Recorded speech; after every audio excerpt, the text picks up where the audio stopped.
मित्रों, आपका इस नई वीडियो में स्वागत है।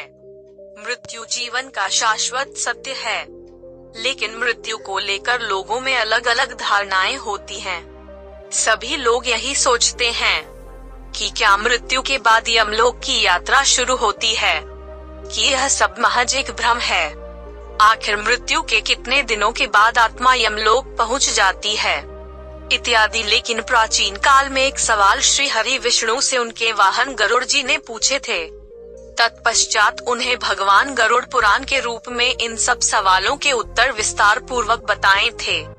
इसमें उन्होंने बताया था कि किस प्रकार से भिन्न भिन्न जीवात्मा को भिन्न भिन्न मार्गों से होकर गुजरना पड़ता है। फिर उन्हें धर्मराज के समक्ष जाकर स्वयं के द्वारा किए गए पाप अथवा पुण्य के आधार पर अपने आगे के सफर को पूरा करना होता है। तो चलिए मित्रों, एक बार विस्तार से समझते हैं।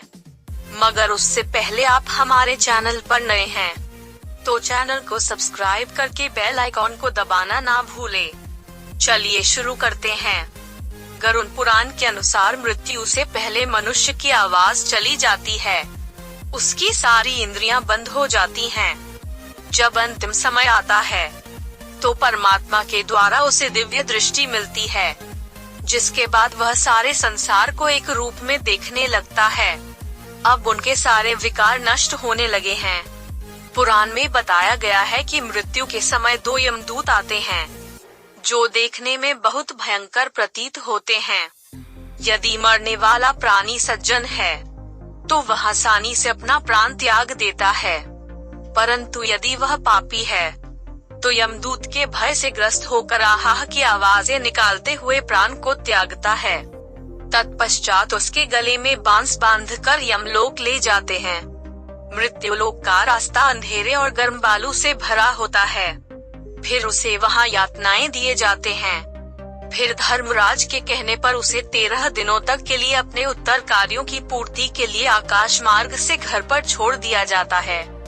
घर आकर वह जीवात्मा अपने शरीर में घुसने का प्रयास करता है, लेकिन यमदूत के पास से मुक्त नहीं हो पाती है, इसलिए वह अपने शरीर में प्रवेश नहीं कर पाती हैं। जब तक उसके पुत्र पिंडदान नहीं करते, तब तक वह आत्मक भूखी प्यासी भटकती रहती है।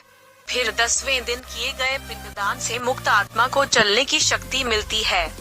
इसलिए हिंदू धर्म में पिंडदान करना आवश्यक माना गया है। फिर मृत्यु के 13वें दिन उसे पकड़ लेते हैं। फिर शुरू होती है मृत्युलोक की यात्रा, जिसमें आत्मा को 3 प्रकार के मार्गे मिलते हैं, जिन्हें अर्जी मार्ग, ध्रुव मार्ग, उत्पत्ति विनाश मार्ग कहा जाता है। पहला अर्जी मार्ग देवलोक और ब्रह्मलोक के लिए होता है। इसे सबसे सर्वोच्च मार्ग माना गया है। वही धर्म मार्ग पितरलोक की यात्रा के लिए होता है। और सबसे अंतिम मार्ग उत्पत्ति विनाश मार्ग है, जो कि नरक की यात्रा के लिए होता है, जिससे उसे सबसे खराब मार्ग माना गया है। इसमें मृत आत्मा को बैतरणी नदी को पार करना होता है, जिसे पार करने में उसे पूरे 47 दिनों का समय लगता है। और 47 दिन का यह समय बहुत ही कष्टदायक होता है। मित्रों, इस वीडियो में बस इतना ही। अगर यह वीडियो आपको पसंद आया हो तो वीडियो को लाइक कर दीजिए और वीडियो को अपने दोस्तों में शेयर कर दीजिए। चलिए दोस्तों, मिलते हैं अगली वीडियो में। धन्यवाद।